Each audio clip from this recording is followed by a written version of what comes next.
I love you, baby, and if it's quite alright, I need you, baby, to warm a lonely night. I love you, baby. Reach out every Monday at on BronxNet, 8:30 p.m. with Robby Robinson, our musical director.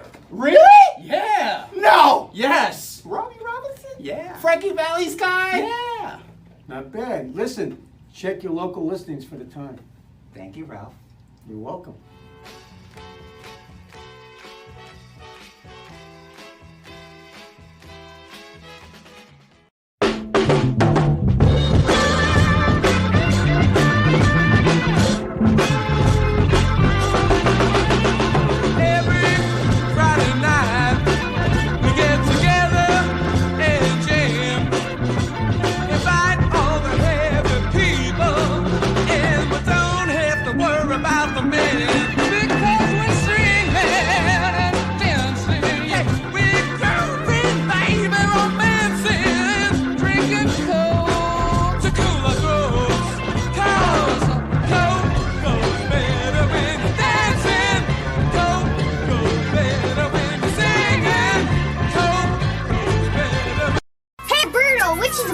You've ever faced? The one with McCain Punch.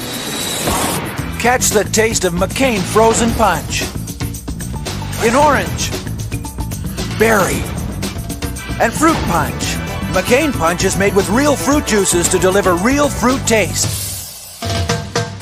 which makes McCain the punch of champions, like Roberto Alomar. Catch the taste. Catch the real fruit taste of McCain Punch.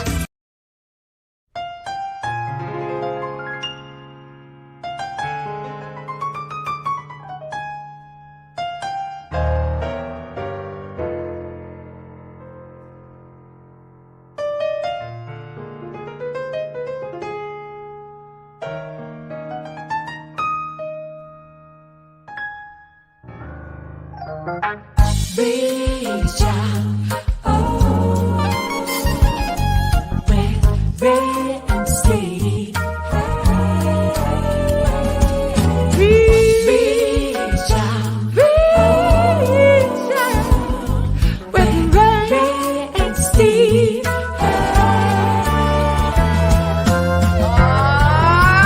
Take me out to the ball game. Take me out to the car.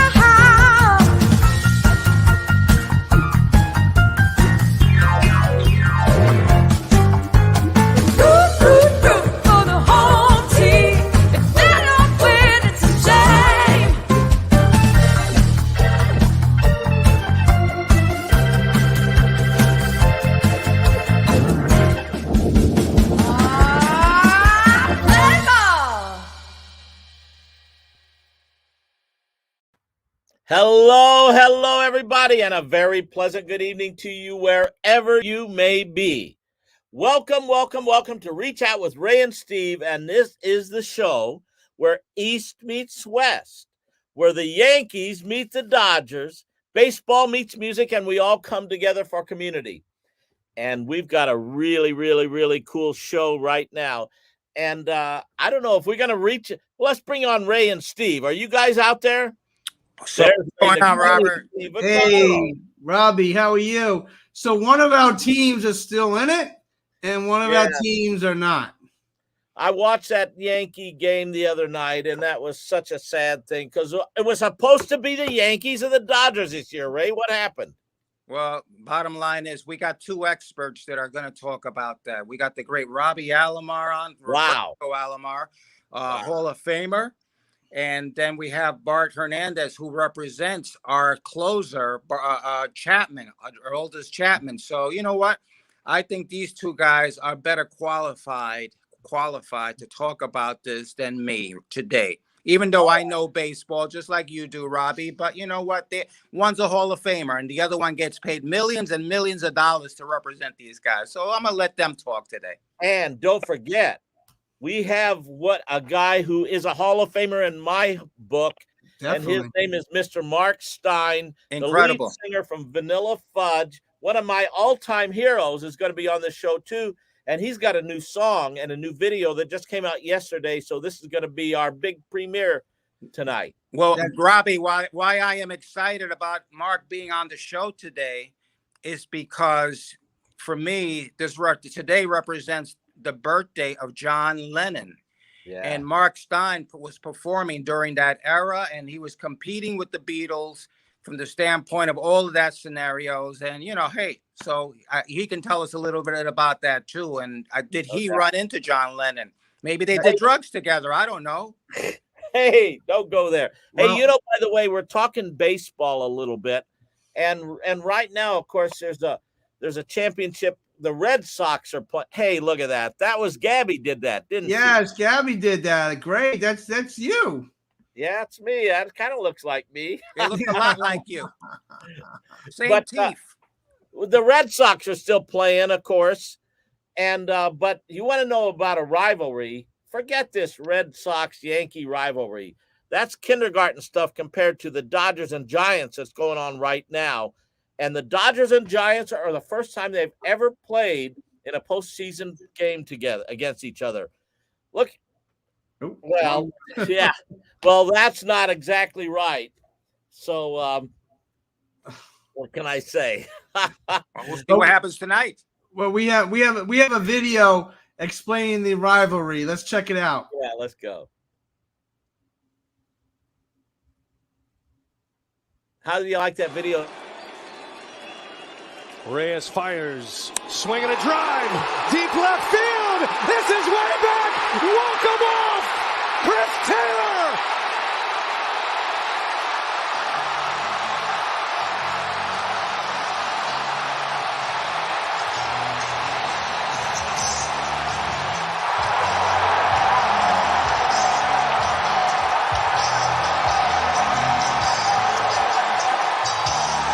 This is bad. Okay, so that's the video of the home run the other night that put the Dodgers into the playoffs or into the playoffs against the Giants now. Yeah. So we have a rivalry video, which we'll hopefully play later on in the show. No, we don't have that, but I think we should get started with our. Yeah, but we have we talked about Gio Urshela. We're going to do some work in the school district. Work in the school district next week in the Bronx, and he gives back off the field more than ever, more than any player on the Yankees right now. Wouldn't you agree with that, Ray? Listen, that is why I am so happy that we have Roberto Alomar on this show, because he can explain the responsibilities of baseball players. What Robby's been doing for years and years and years started when he was a little boy, and we'll talk about that. But that's what Gio Urshela is. I'm not shocked why Robby would know Gio and vice versa, because Robby has been a mentor to so many players and so many kids. So again, if I sound biased, if I sound like I'm proud of Robby Alomar, I am. That's right. Well, let's check out that play the other day that put the Yankees into that one-game playoff matchup with the Red Sox, because it reminded us of Jeter, a couple years back. Let's check it out. Popped up. Going to be a long run. Oh, what a play! And he goes into the dugout. Did he hold on? Yes, he did. Oh, what a play! Now I got to see if he's okay. Urshela without any regard. Wow. Wow, wow, wow. Ray, what do you think of that catch, man? Listen, that's why they call them major leaguers, okay? And again, today, when I'm with somebody like Robby Alomar, I want to hear from him. We can talk all we want, but I want to hear from the big leaguer. That's right. That's right. Well, let's get on Roberto Alomar. I know he's backstage, a Hall of Famer, unbelievable career, 12-time All-Star. He played on several teams, 2-time World Series champion, 1992 and 1993, American League Championship MVP in 1992, 10-time Gold Glove in 91 through 96, 98 through 2001, 4-time Silver Slugger Award in 92, 96, 99, and 2000. The Blue Jays retired his number. The Baltimore Orioles, he's in the Baltimore Orioles Hall of Fame, and he got voted into the Baseball Hall of Fame in 2011 with 90% of the votes. Roberto Alomar, welcome to the show. Before you bring him on, The one thing that I have never thanked Robby for, okay, and that was his last Gold Glove number 10. At the end of the season, surprisingly, he dedicated it to me, and it was a big story in Cleveland, you know. And so, Robby, thank you for that. Hello, Roberto Alomar. You're welcome, Ray. Nice. Hello, guys. Just nice to be back in the show, and we're really honored to be talking to you guys. Thank you, Roberto. Now you in 2011, yes, in 2011, the Hall of Fame. Talk about that day, what it meant for you and your family. You come from a magnificent baseball family. Talk about that moment. Well, it is a moment that we as family, we're never going to forget. It's a moment that all the hard work, all the perseverance that you put into this game since a young age, it paid off in the end. And having my family in front of me and having the fans, it was a special day. And now I can say I'm a Hall of Famer. That's right. That's right. And playing for all those teams, when you came out with San Diego, that you played with a couple of players. We're going to go over some players that you played with. Let's go. Tony Gwynn. What were your thoughts about Tony Gwynn? Well, Tony Gwynn was a mentor. We talk a lot about hitting. I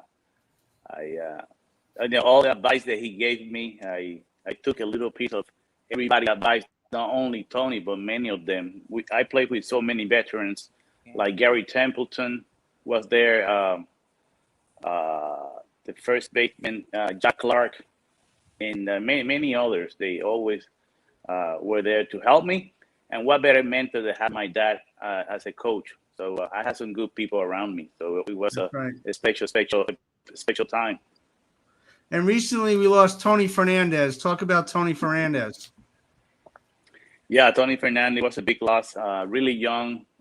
What a human being. You know, he was such a nice person. Had the chance and the opportunity to play with him, and I remember I believe I got traded for him from San Diego to Toronto. Wow. And he was a special person, and we were really sad and to see him go so early.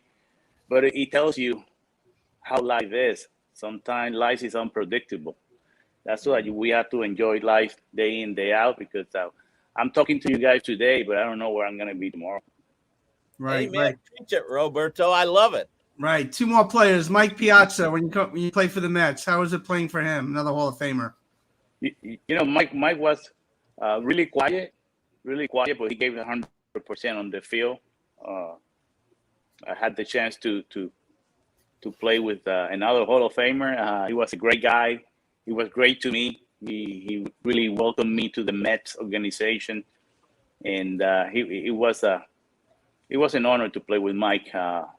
One thing I noticed about Mike is that I know he played hard, and to be a good player and to be a great player, you have to leave your soul and your heart into this game, and Mike was one of them. Right. How about Cal Ripken? Two more players. Cal Ripken. Man, Cal Ripken, it was playing with Cal. It was a little different because Cal was a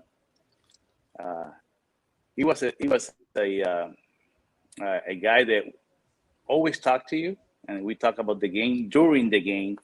What did he want to do? So I feel more comfortable with him, and he was a special person. He's still a special person. All the time I see him, we still talk, and what an honor to play with Cal. He wanted to play every day, and I remember the day that they got his game. That I think the record that he had of playing consecutive game, he came to an end, and I was in the team. Wow. I was in the team. He wanted to play, and I cannot believe they did that to him. But that's amazing. I only have respect for him. Yes, that's amazing because to I play think to play Raymond Grown. Oh, go ahead, Roberto.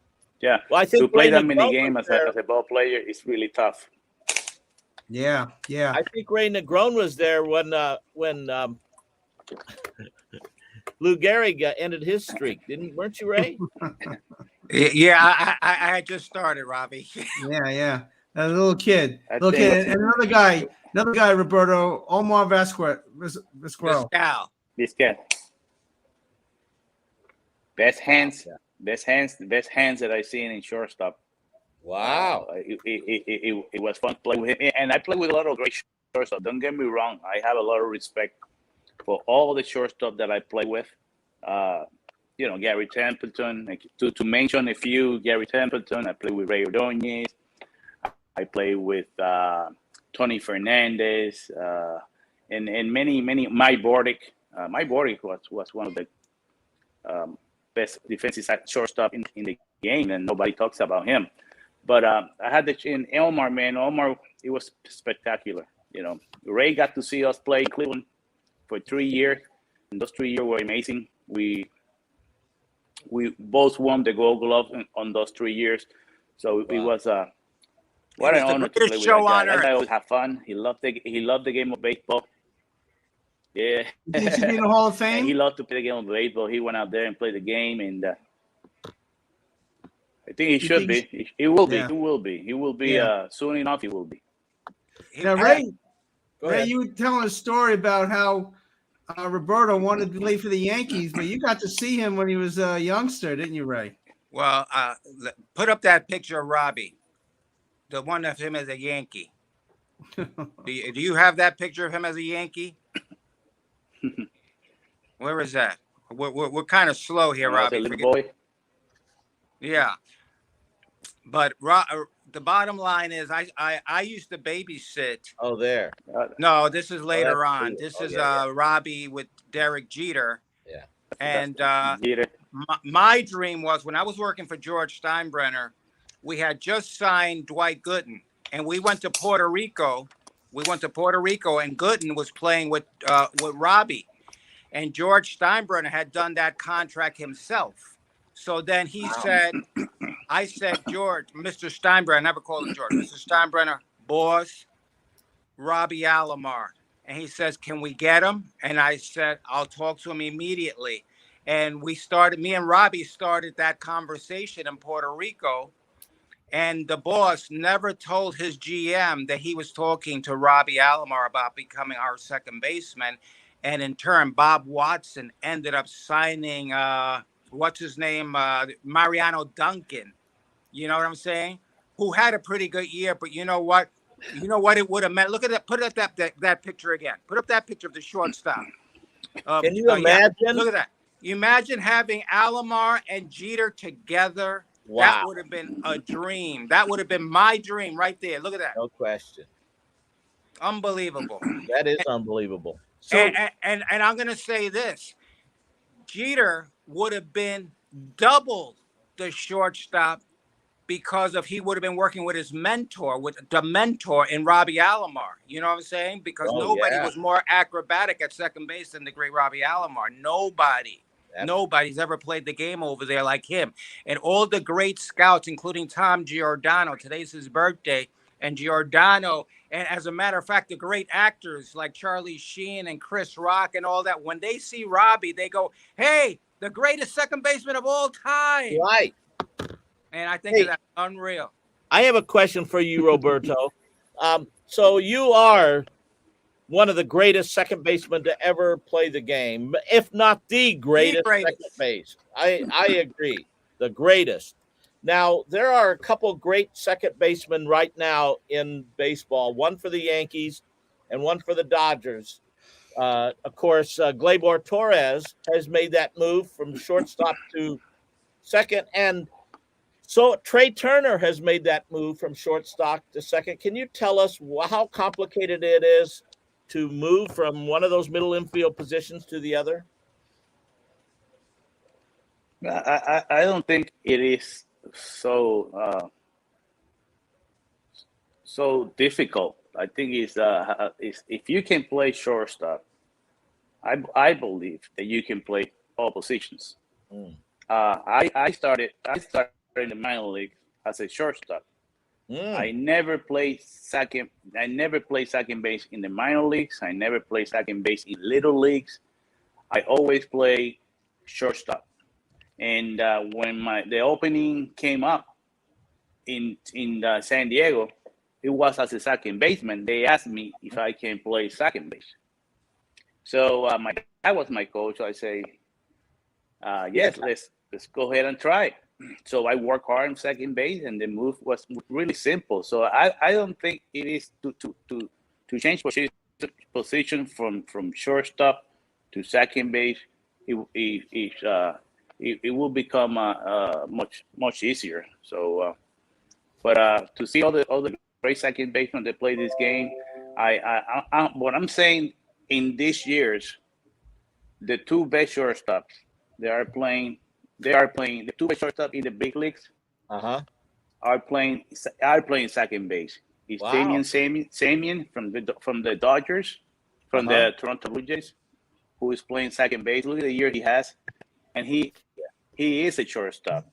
And the guy you just mentioned, Rob, from Turner. Nobody talks about that kid. Nobody talks about that kid, and that kid is one of the great shortstops in the game today.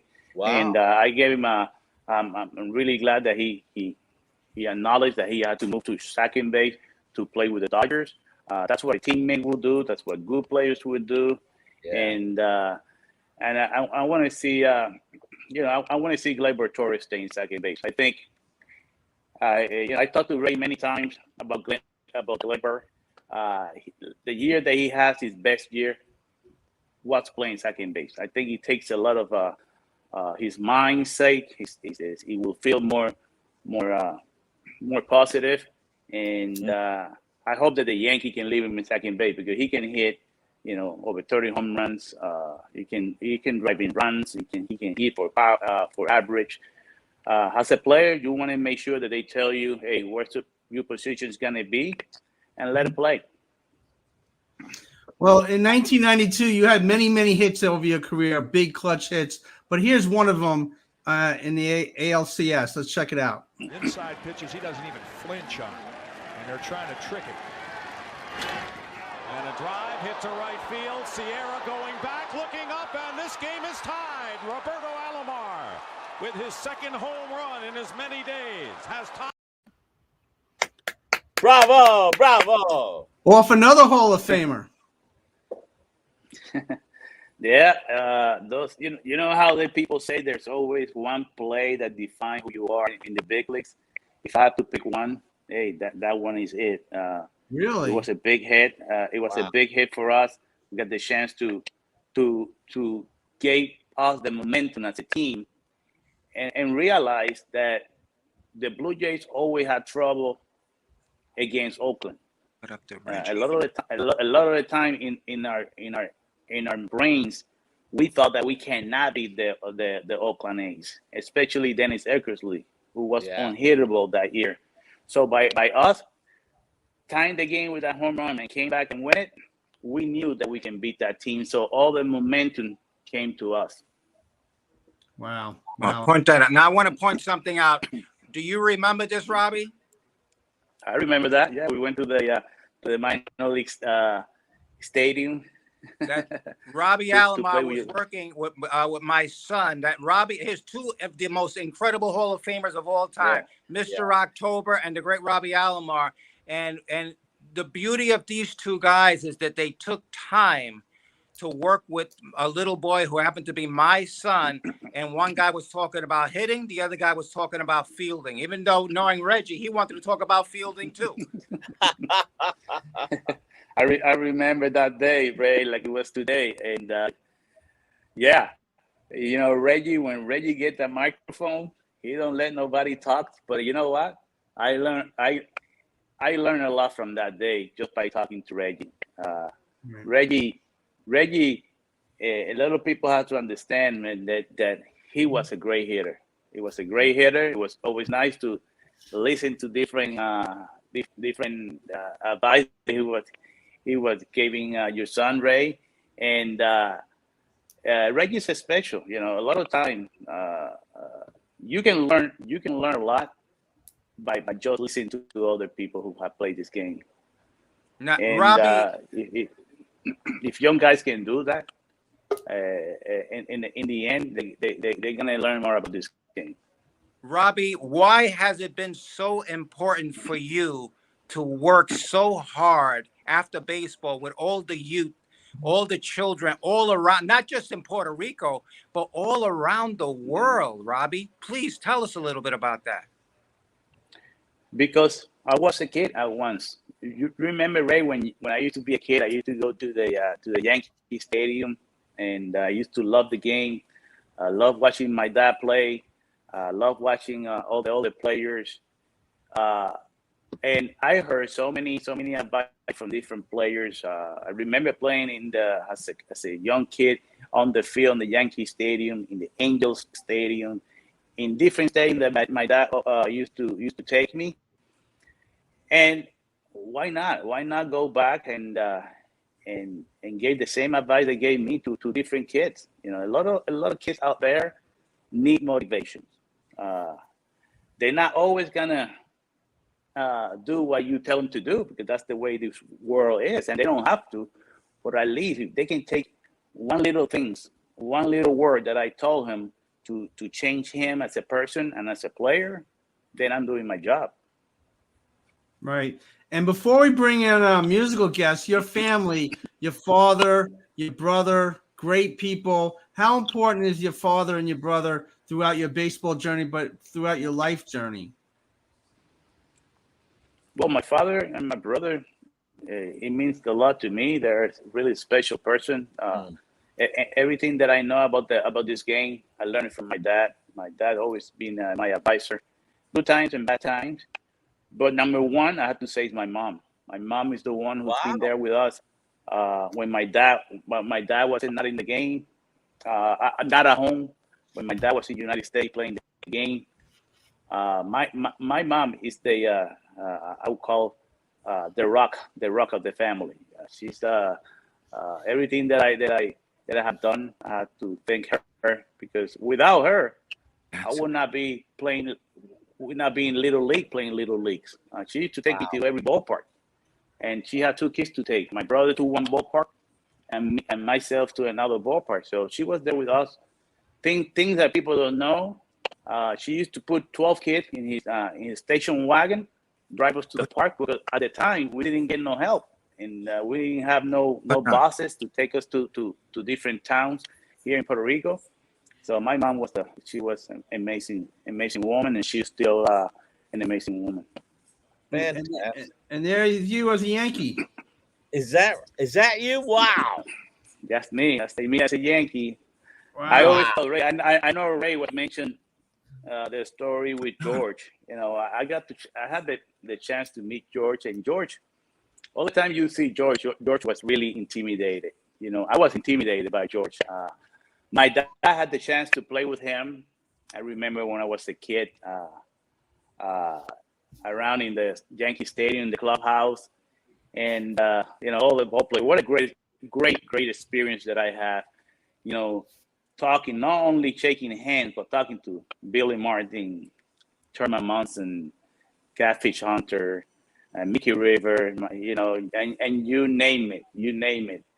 And it is amazing. I told Ray, the only thing that I didn't do in big leagues is play for the Yankees. I always wanted to play for the Yankees because my dad played there, and I wanted to be just like my dad. And that's the only thing I regret, not playing for the Yankees. But life goes on, and hopefully one day, hey, you never know, I can work for the Yankees in some other. Could be minor leagues. It could be. You never know. Robby, tell them who's. Put that picture back up. Tell them who's over your shoulder, Robby. I think it's you. You were always around me anyway. That was Bat Boy Ray Negron over his shoulder. Wow. Yeah. So Hey, what a team that was, Ray. What a team. Yes. And Steve. Remember Rock we Guidry, Nettles, those guys were amazing. Where's Bart? Well, we're gonna get right now. Robby, won't you bring Mark Stein on to Okay. it? Well, let me introduce our musical guest. But please, Roberto Alomar, please hang around if you don't mind for a minute. Okay, no problem. Thank you. Okay, so our musical guest tonight is one of my all-time heroes. Roberto Alomar talked about playing with some of his heroes, like Tony Gwynn. And one of my all-time musical heroes is our musical guest tonight. He was the lead singer. He was the arranger. He was the Hammond organ genius of the great Hall of Fame, should be in the Hall of Fame, rock and roll band Vanilla Fudge, who had a monster hit called You Keep Me Hanging On, and many, many others. They played on Ed Sullivan. They played with Hendrix. Led Zeppelin used to open for them. Every note that I play in the music business, there's some of this next gentleman's influence in my music. And he is a big hero of mine, like I said. So let's bring him on. His name is Mr. Mark Stein. Welcome to the show. Hey, Mark Stein, are you there, brother? I'm here. Mark Stein, and he's a Yankees fan too, right? There you go. Hey, everybody. How you doing, man? Good, hey, man. you got the pinstripes on. Be here. Roberto Alomar, I am a huge fan of you, man. It's an honor for me to say hello to you. I'm a great baseball fan, and thank you everything that you brought to the game, man. Thank you, Mark. Thank you. Well, you're more than welcome. It's amazing that you are in nice shirt, by the way. Yeah, well, I've been a Yankee fan all my life, so, you know. That's actually, great. Whitey Ford was a really good friend of mine. God rest his soul, and his wife, Joan. We used to live on the Gulf Ocean Mile. We had an oceanfront place, and Whitey lived about 5 floors up from me. We got to know each other over a few years, and I introduced him to, to classic rock, and it was really cool. I used to love talking baseball, about the late 50s, early 60s Yankees who won 5 consecutive championships, and all the great players, Mantle, Maris, and Billy Martin, the whole gang. So it was unbelievable for me to know him, and I'm glad I got to do that. So, yeah, cool. Well, Mark, thank you for just sharing a few moments for Roberto. And we have one more guest that we got to get on. He's an agent for Aroldis Chapman. Bart Hernandez, you want to jump on real quick and say hello to Roberto Alomar and Mark Stein, Robbie Robinson, and of course, Ray Nagar and myself. Thank you, sir. Hey, guys. How you doing? Roberto, how you doing? Long time we don't see, man. Doing great. Yes. Good. Life is good, and just keeping going. Nice to see you again. Thank you, man. Likewise. So, Bart, talk about your career a little bit. You represent Chapman and a couple other players. Talk about how important as an agent it is to do that kind of work to support those athletes. Well, for the last 20 years or I've been in the sports industry as an agent, and we represented quite a few players and still represent quite a few of my 2 business partners.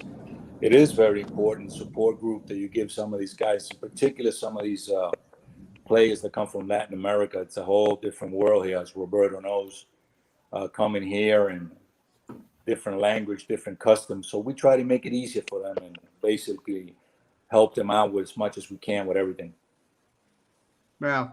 And you've been friends with Ray for a number of years. And talk about your rapport with Ray Negron. With Ray Negron? Well, what could I tell about Mr. Ray Negron? He is he's definitely unique. Oh, I love that. That's the word that keeps coming up. Unique. Yeah. That's the word. Yeah. Ray's a great guy. I've had the pleasure of being his friend for many years. He's an awesome dude. He cares about the community, the kids. He does a lot. He's been an ambassador for the game. He's been around forever as a kid himself. So he's a good man, good for the game. Well, earlier in the day, when we were just kind of getting our sound check together, Ray was auditioning for Mark and I, trying to do some singing, but I think he's a better in the baseball world than he is in the singing world. Oh, thanks, Robby. Yeah. The question that I want to ask Bart is, when when Aroldis Chapman was having his difficulties this year, how does an agent help? You know what I'm saying? How can an agent help? I know it's more than just doing his contract. What do you say to a player when he's going through a difficult time like that? What would you say to a Robbie Alomar when he was taking like an 0 for 20, which hardly ever happened? Yeah, that didn't happen with Robbie. But No, it didn't. Well, first of all, I played the game too. I played minor league ball, and I was a pitcher. So if you're an attorney and you're an agent, you really can't help the player out too much. The only way is if you've been there. And with these guys, when they struggle, it's basically some minor little adjustment that has to be done, but it's more mental, as Robbie knows. And they lose a little bit of confidence, and that's what happened to him this year. He lost a little bit of confidence. All of a sudden, now they start want to change things for him here and there, and he gets lost. So rather than stay, and I always tell him, when you're struggling mentally, you go back to when the universe, everything was perfect for you. How did your body, how did you feel? How did you feel on the rubber? How was everything? You try to go back mentally, because it really is more mental than anything else. I mean, you may have to make a small adjustment if something is off. Look at videos, but just keep going, man. And all of a sudden it's going to click for you. He's going to come out there and have an inning and strike out 3 guys, and then he's back on again. The confidence level goes back up again. So that's basically what I've told him this year a lot. What do you say to that, Robbie? I agree. Any ball player that play the game, especially in the big league, go through those times. Nobody's gonna be perfect in this game. This game is so difficult that even if you go 2 for 10, you're still hitting 200. So as a pitcher, I never was a pitcher, but it's true. You have to mentally you get weaker.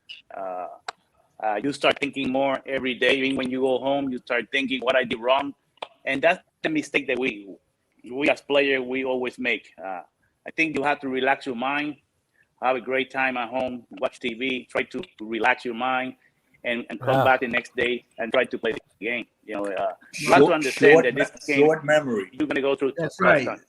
That's right. You know what? I think that can relate to the music business as well, because when you're standing on, for example, Mark Stein standing on the stage of the Ed Sullivan Show or on the Jimmy Kimmel Show, hey, Mark, well, how would you relate Fallon, mindset to as a performer?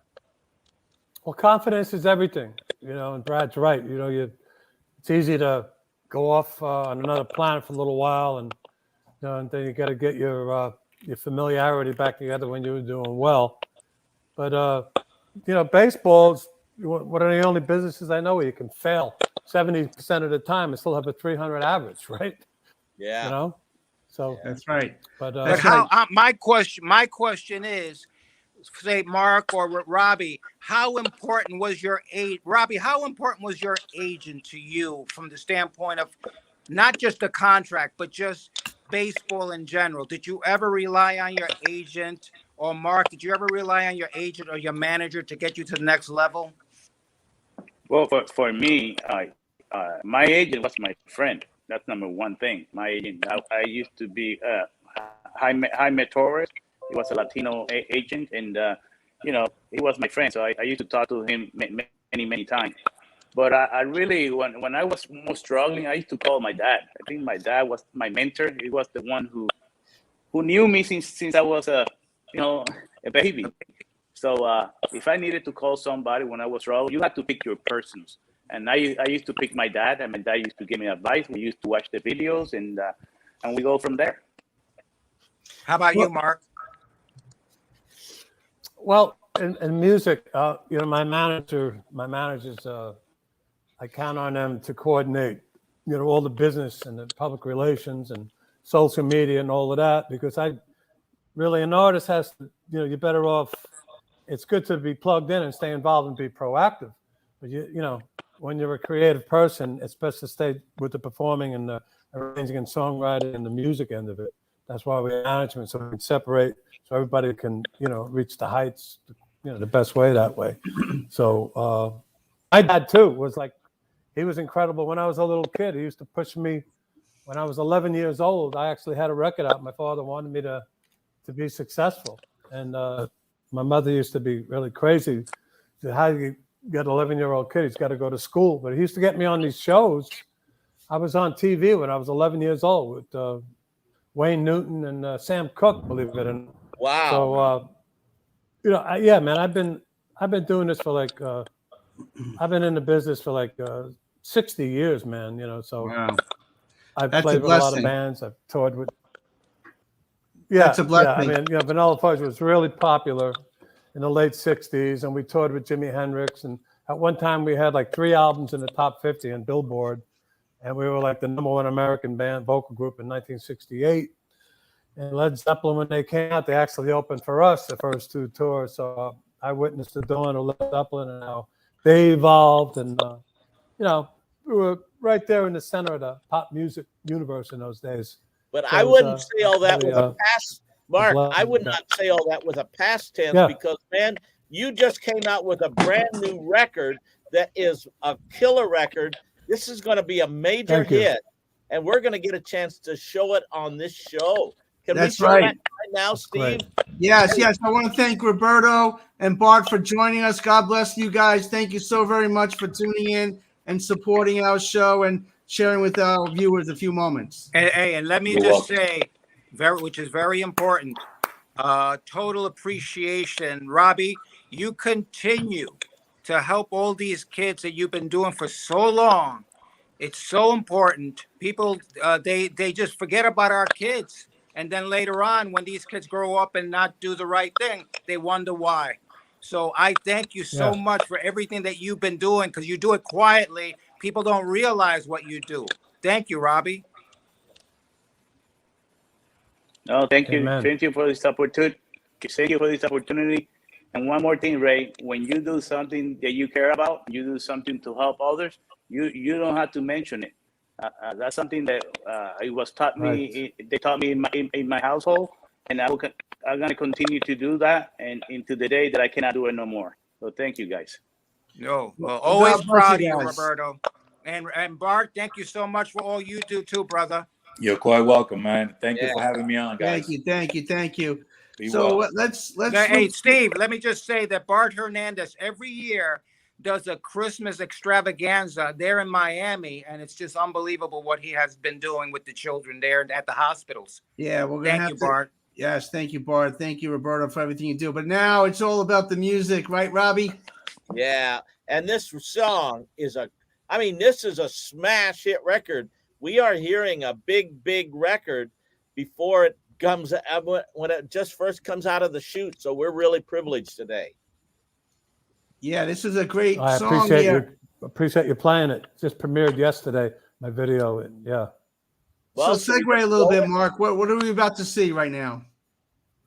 Well, it's a song I wrote in 2020. It's called We Are One. And after about 5 weeks, the pandemic was officially a pandemic. You know, myself and the whole world was in total disbelief. It was like, is this really, really happening? It's like you saw the people in Italy, you know, getting demolished and dying. It was just hard to believe. And then, you know, the virus came over to the States. We saw what was going on with New York, started spreading all over. And, you know, you couldn't shake your neighbor's hand. You're afraid to hug your children, other children. What's the plan, you know, to survive? And I sat down at the piano and this song just came to me, and it's called We Are One. And I'm very happy you're going to play it on the show as we speak. All right, we can't wait. I heard a lot of great things about it. So let's premiere it. We Are One.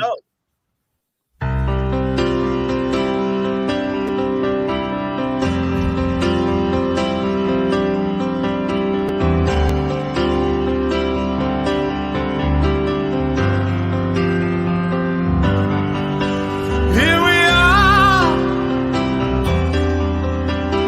battening down the hatches, afraid to shake our neighbor's hand, hug her to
Beautiful. Wow. Oh man. Yeah, man. Bravo. Beautiful. Bravo. Oh, thank you all so much. I am so proud.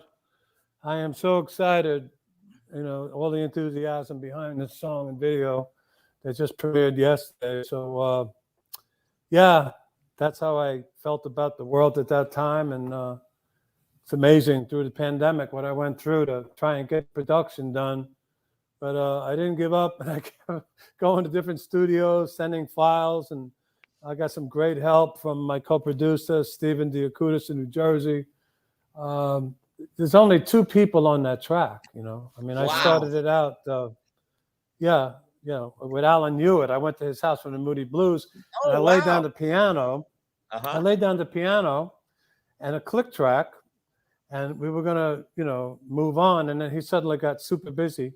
They couldn't continue with me. So all I had was a click track and the piano. So I went to my buddy who I found in right here in Fort Lauderdale from Blue Porch Media, Joey Z, who used to do the sound, for the Today Show at Regis Philbin. He used to be real busy doing that in those days.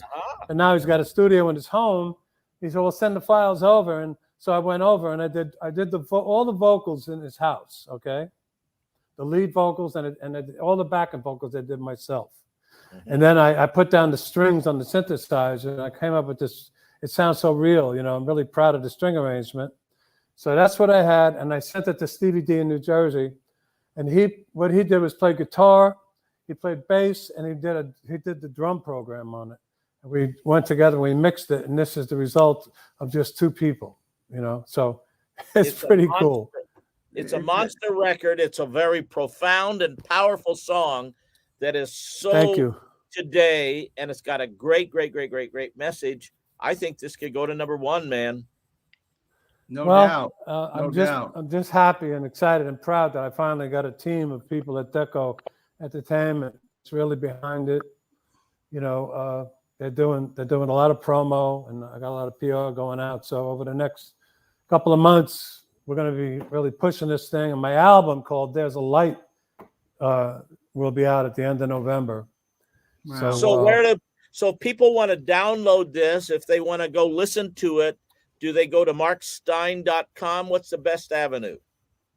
Well, you can go to YouTube now. Okay, great. You can go Google to Mark Stein. Spotify, Apple, all the digital platforms it's on, Great.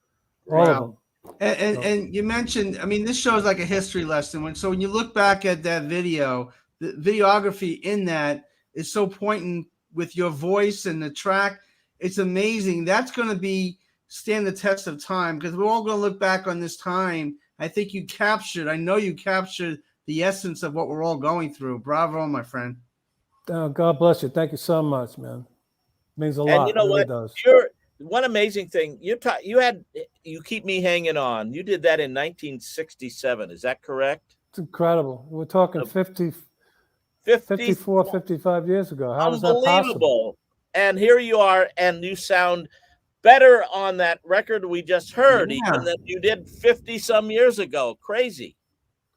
I tell you, glory be to God. Amen, brother. I'm one of the few cats.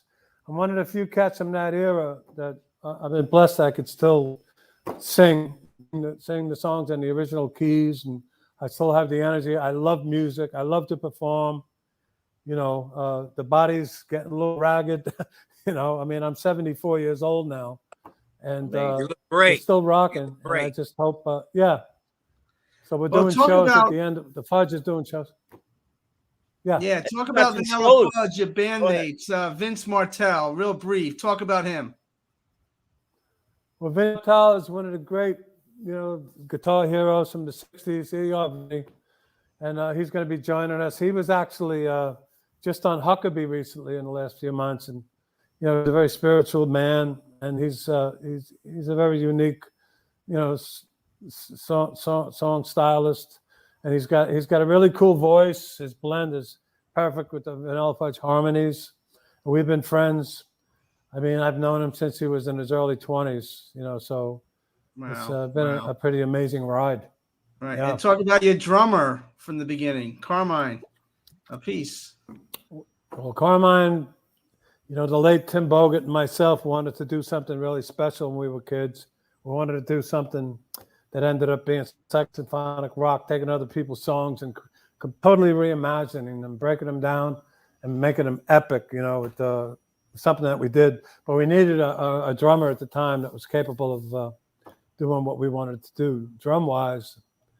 So we found Carmine in a place called the Choo Choo Club. Hey, Carmine, how you doing? In New Jersey one night, playing in a band, Thursday's Children, I guess it was called. And the guy was great. He had this incredible foot and power and, playability and independence, and he was really cool looking.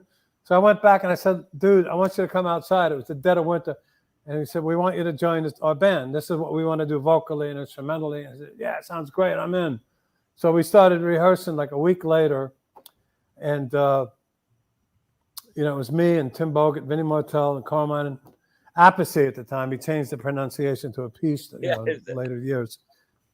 Yeah, he has Tim, the late, great Timmy, who passed on, unfortunately, last January. So we started playing Long Island. We started, yeah? Go ahead, Mark. Go ahead. What were you saying? The story's great. We started playing in our manager, Philly Basile's clubs. We started to develop a following. We developed a big following in Newport, Rhode Island, of all places. We had a lot of fans, and basically, we keep hanging on, and people get ready, and Eleanor Rigby. All the songs we reimagined was on our first album, but it was basically, our stage show that we're playing in clubs all the way up and down the East Coast. Atlantic got blown away with the style of music we did. We went in with Shadow Morton, who was one of the top producers on the East Coast on that time. We went in, we did Keep Me Hanging On to one take in mono, and that became the iconic song from over 50 years later. And the first album became the darling of underground radio. If it wasn't for underground radio, Vanilla Fudge and a lot of experimental bands would have never got heard, because all the AM stations wouldn't play anything over 3 minutes long. And of course, Hanging On was like over 7 minutes long. And a lot of our songs were 5 and 6 minute arrangements. So underground radio and Vanilla Fudge came together at the right time, and they played the hell out of us. The whole album, the whole first side of the album in San Francisco, LA, NEW in New York, and the whole thing caught on. And hey, we were in the center of it all. That whole band, amazing. You guys, that whole band, everybody in that band, and I got to tell this to Stephen Ray and to the audience, everybody in Vanilla Fudge, Mark Stein, Carmine Appice, Tim Bogert, and Vinnie Martell, everyone was a virtuoso on their instrument, and every musician that I know looked up to you guys, and we all learned from you and were inspired by you guys, man. Isn't that something? You should be. Well, this band is not in the Rock and Roll Hall of Fame, and that is a crime. The Vanilla Fudge should be in the Rock and Roll Hall of Fame. I mean, because of our influences, for you guys. Because of our influences. You guys are the Louis Tiant of music. Mm-hmm. Well, it's a weird thing. It's so political over there, and they got like I don't know, man, the board of directors, and we've been lobbying for years to get in there. A lot of our fans have been sending emails and letters, and I mean, it's not only the Fudge. I mean, it's Emerson, Lake and Palmer. I mean, it's so many incredible bands from that era, and artists are not in there, Right. So I don't know where their head is, but hopefully one day they'll. One day you will. One day you will. One day you will. Well, and by the way, you guys have some. Well, you had a book out. You wrote a book a couple years ago that I know is out, and it's got some amazing stories because I've read it. You Keep Me Hanging On. People can buy that. I guess on your website, huh? Yeah, they can go to mark-stein.com or they can get it on Amazon. But if you go to my website, it'll be signed and numbered. So a little personal touch there. No, there we go. It's been critically acclaimed, So yeah. Give us one of the 50 cool years of rock history. I mean, I remember you talking about hanging in the dressing room with Jimi Hendrix and him playing stuff for you, or what? Give us one of the great anecdotes that the fans would like from that book. Well, you know what? That's a good question. I had so many of them. But how about when Led Zeppelin first opened for us when they were kids, wet behind the ears? They came from England. They just signed. Jimmy Page left the Yardbirds and brought John Paul Jones, Robert Plant, and John Bonham to the United States, and nobody knew who they were at the time. And they sent, we were label mates, and the first show was December 26th in Denver, Colorado, 1968. And they opened for Vanilla Fudge, and I think Spirit was on the show. I think Janis Joplin was on the show. So we ended up doing a whole bunch of dates. And one of the anecdotes is when I saw them on stage, I said to Jimmy Page, he was playing just a Telecaster, I think, at the time. It wasn't into the, whatever, as my memory recalls. But I remember saying, you got to get bigger amps, Jimmy. And I said to Robert Plant, like a little spastic on stage, you know, you got to get a little smoother, you know, move a little more on stage. You know, and it's just, your band is so cool. And they just came on so fast and so quick. We did 2 tours together.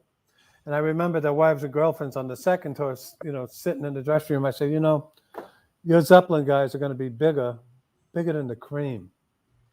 So it's, you know, the Cream was the big stadium, the big arena band at the time, you know, Clapton, you know, Ginger Baker and Jack Bruce. And they all laughed, oh, no, go on. There's no way it's going to happen, you know. I said, you watch, you mark my words. And obviously the rest is history. So that's a little bit of an anecdote. One of many, you know. We are just about out of time, Mark. We want to thank you so very much, and God bless your efforts. Huge song. It really points out what we all going through. It's going to be highly successful. We'll keep playing it. We'll have to get you back onto the show. So thank you so much, sir. Thank you, Mark. Thank you. My pleasure. God bless all of you.